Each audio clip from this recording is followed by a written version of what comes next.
Hi everyone, Bill here from the Sports Insanity Network, and welcome to another edition of Murphy's View. Well, last night was the first Monday Night Football game of the year. The Seattle Seahawks beat the Denver Broncos 17-16. So, we're going to do the postgame for that. Yep, nobody else is doing it, just me. You're stuck with me for the next few minutes. But hey, could be worse. It could be Joe Buck and Troy Aikman. No, I'm just kidding. So let's dive right in, shall we? Okay, so like I said, the Seattle Seahawks beat the Denver Broncos 17-16. First, we're going to talk about the winners. The Seattle Seahawks.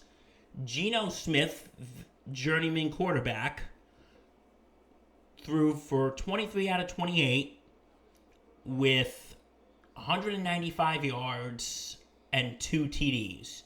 And those TDs were to a 38-yard touchdown pass to Will Dissy and a 25-yard touchdown pass to Kobe Parkinson. Other leaders for that team were Rashad Penny with 60 yards. Like I said, Kobe Parkinson, who got a 25-yard touchdown pass, had 2 receptions and 43 yards. And the Seahawks offense looked really good last night.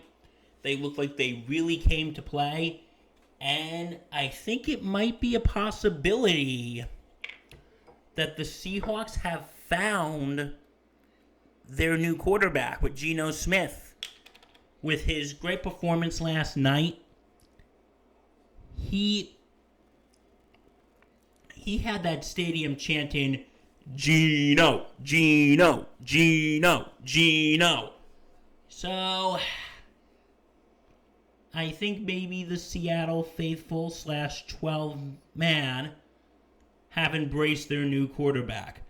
Their old one, we'll talk about him in a second. But yeah, I think Seattle really held their own last night. Especially their defense in the red zone on the goal line, which we will talk about in a second from the Denver perspective.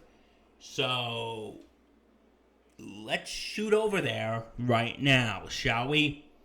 Okay, so last night with the Denver Broncos, Russell Wilson has returned to Seattle. Last night he threw for 29 out of 42, 340 yards, 1 touchdown, and 52.7 yards. That touchdown pass was to Jerry Jeudy, which was 67 yards. And Jeudy himself, 4 receptions and 102 yards. And you know what I've noticed? Both quarterbacks were sacked twice last night, both Smith and Russell. But that's neither here nor there. The rushing leader for Denver was Melvin Gordon with 12 carries and 58 yards. Okay, so Russell Wilson was back in Seattle. And when he came on the field, he got booed. Yeah, his former home crowd booed him.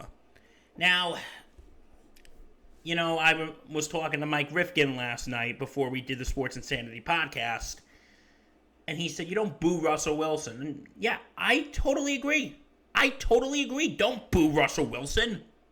Don't boo him. This guy gave you a Super Bowl, and he is one of the best quarterbacks in the league. If you're going to boo anybody, boo your front office for trading him. Boo the front office. Like, I talked about this a bunch of freaking times. I think the Seattle trade was ridiculous. Well, it wasn't necessarily the trade. It was afterwards you get Drew Lock and Geno Smith. You know, credit where credit is due. Geno Smith did have a good game last night. But you don't go for anyone in the draft. Malik Willis was still on the board in the first round. You should have picked him. And Maybe they want this to be a true rebuilding year. Is Pete Carroll going to be on the hot seat by the end of this season? I don't know. But yeah, getting back from the Denver perspective, Denver, Russell Wilson didn't do terrible. Like I said, he threw for 340 yards, so the guy was doing something right, am I right? And threw a great touchdown pass to Jerry Jeudy. So, but the thing is, and a couple things, from the Denver perspective, on the goal line, they fumbled twice, which cost Denver 14 points. 14 points. And I think that was really a big screw up of the game, in all honesty. And another thing was the defense. They just let Geno Smith get away with everything. And there was basically soft zone coverage. And yeah, the team was basically, the defense was basically flat last night. And then, okay, aside from returning to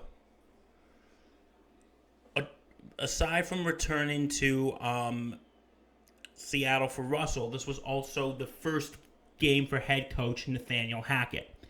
If you watched my top 10 NFL hires video, I said I thought Nathaniel Hackett would be a great coach for Denver, especially for Russell Wilson. I would say give him a little time. But there was one thing that really made me scratch my head. You have Brandon McManus line up to give you a 64-yard field goal at the end of the game, which cost you the game. It's 4th and 5. Are you going to... I want to ask you folks. It's 4th and 5. You have one of the best quarterbacks in the league with Russell Wilson, who can also rush. Are you going to kick the field goal? Or are you going to have Russell Wilson throw the ball or run, try to get the first down, then call timeout, then bring the field, or run a few downs, get closer, and then bring the kicking team out? I would do the latter. But Russell Wilson said he did not mind what Nathaniel Hackett chose, but I think he should have I think he, honest to God, because for 64 yards, just give the ball to freaking Russell Wilson and let him do Russell Wilson things. Just give him the damn ball. But that is my thoughts on that. And next week, we have the Seattle Seahawks are playing the San Francisco 49ers. And the Denver Broncos are playing the Houston Texans that are coming off a tie. So those are my thoughts. If you like what you see here, go to our website at www.sportsinsanitynetwork.com. Check out our blogs. Check out our podcast. Like, comment, subscribe to our YouTube channel. Don't forget to check out our NFL shows such as Thursday Night Gridiron and Sunday Sideline Report. I'm Bill Murphy from the Sports Insanity Network. This has been Murphy's View. Thank you for watching. Stay safe and take care.